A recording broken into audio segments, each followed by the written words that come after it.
I think the United States of America should have a mandatory military service obligation for all of its citizens. So we're going to be talking about conscription today. So we're actually going to look at a clip straight off the bat that leans more towards that conscription is probably a fantasy or a fairy tale. If you even slightly believe that there is a chance that the people of America get drafted for a World War III, then you have a lower IQ than Rocco from Sesame Street. Not particularly sure who this Rocco is, so if you do know, let me know. Maybe I might have to observe some more things in the human world. There is literally no fucking chance a draft happens for war, living in America, not having to worry about getting drafted. It's not going to happen. What are they going to do when every single person refuses to actually enlist and actually, follow through with the fucking draft process? Nobody's going to do it. Were they going to shoot everybody? I'm pretty sure that's probably what will happen. Or they may just straight up kidnap you, saying one way or another. President Trump wisely does not remove options off of the table. Mothers out there are worried that we're going to have a draft, that they're going to see their sons get in and daughters get involved in this. What do you want to say about the president's plans for troops on the ground? As we know, it's been largely an air campaign up until now. And I think a lot of people probably realize or have seen this clip before, and they can ascertain where this clip's going, is that Donald Trump hasn't ruled out the draft. He's keeping his options open. They're being very diplomatic about it as to what he's thinking. But this is a human, I suppose a very orange variant of myself. No consistent path, no consistent clarity as to what he will do.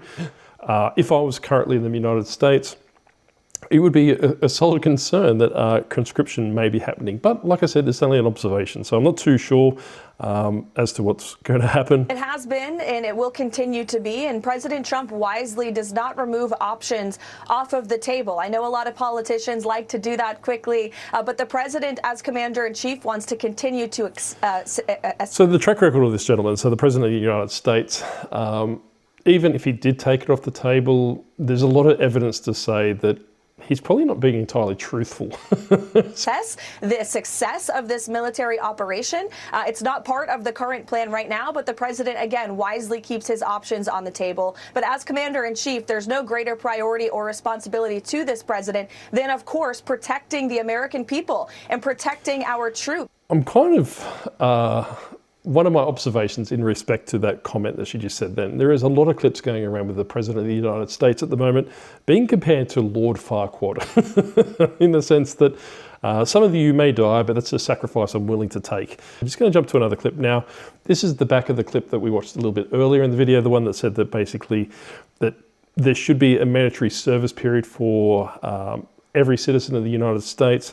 So whether that means conscription or that you just do a predefined period of service at a period of time, maybe like when you're 18 or something along that. I'm going to say it and you're not going to agree with me, but that's okay because there's a lot of stuff you're not going to agree with. I think the United States of America should have a mandatory military service obligation for all of its citizens. We're one of the few countries that... Before we get into this, I just want to divert quite quickly, an observation, if you will. I kind of agree in parts, and I'm trying to keep it as neutral as I can. If you're born into a country and an automatic citizen for an argument's sake, do you have more or less of an obligation to serve that in a conscription style ideology or methodology, opposed to someone that's come and migrated to that country? For me personally, I probably would look at it from the perspective as that if you're born into that country, you don't really have the option of being anything but or anything other than a citizen. So therefore, should you automatically be forced down a military path, primarily because that's what the country wants to do, keeping in mind that there's probably a very, very, very small demographic, i.e. the top 1%, would be excluded from that military service. It has a global military presence that doesn't have some type of military conscription. Then I gotta be honest, I think we're doing our countrymen a disservice because in other countries where they have this service obligation, everyone, irrespective of who you are or who your parents are, has a duty to serve their country. Now, does that mean that somebody's rich and powerful kid is gonna be... I don't think that's gonna be played out, especially from a country such as the United States, and looking at other countries as well. You will have your elites, you will have people that kind of excuse themselves from service or excuse family members from service and all these different things. So the best laid plans don't necessarily turn out that way. So I'm quite apprehensive of agreeing with her stance, and especially if you are in the military, there's probably a good chance that you're not wanting to be working or serving alongside people that have been forced to be there, because they're probably a liability in the long run. In the trenches, scrubbing toilets, no. They're probably going to be doing admin, working in an office. But it gives everybody a sense of ownership because you are participating in the system that ultimately helps protect you. The way we fill our military is by putting our recruiting stations in the lower income areas where we know that the people are probably looking for economic advantages to get themselves out of the same situation that their families have been in generations. Now, that's not to say that's everybody. Some people... Is that it's generally the lower economic areas, so the poor people, they are more motivated to, like this lady was saying, get out of their current situation, rightly or wrongly, and possibly make a better life for themselves. I'm not saying one way or another, but it's unfortunate, and that's pretty much what goes through their mind, and this is how they pre-plan their recruiting officers. Do it for a sense of duty and purpose. But I think if we gave everyone a service obligation, we would probably have a lot less conflict.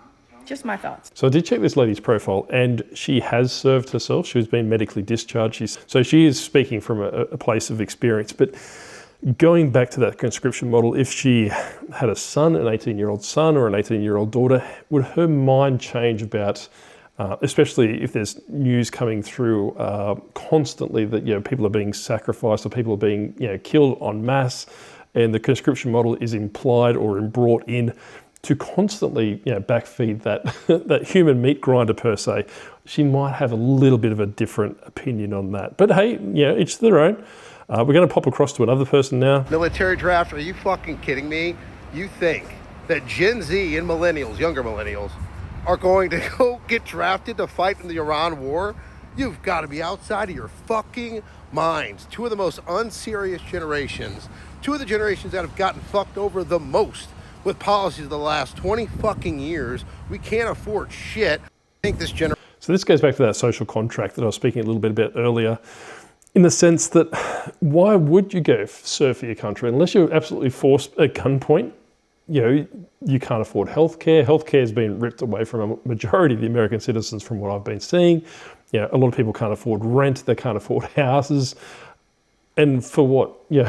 To prop people up that are a bit richer than they are. But generation is going to sign up and fight a war for Benjamin Netanyahu and the guy that is all over the files that is clearly distracting from it.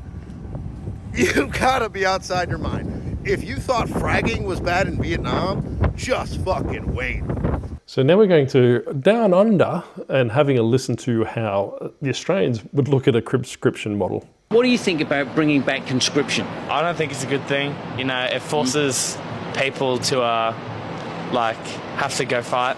So what we're finding here, if you've seen by the correlation of clips that I've done here, the younger ones, so around that 18 to, I suppose, 25, are saying it's a bad idea. They're not going to be engaged with it. So these are the ones that have been hit the hardest. And like I've said before, I'm going to sound like a broken record.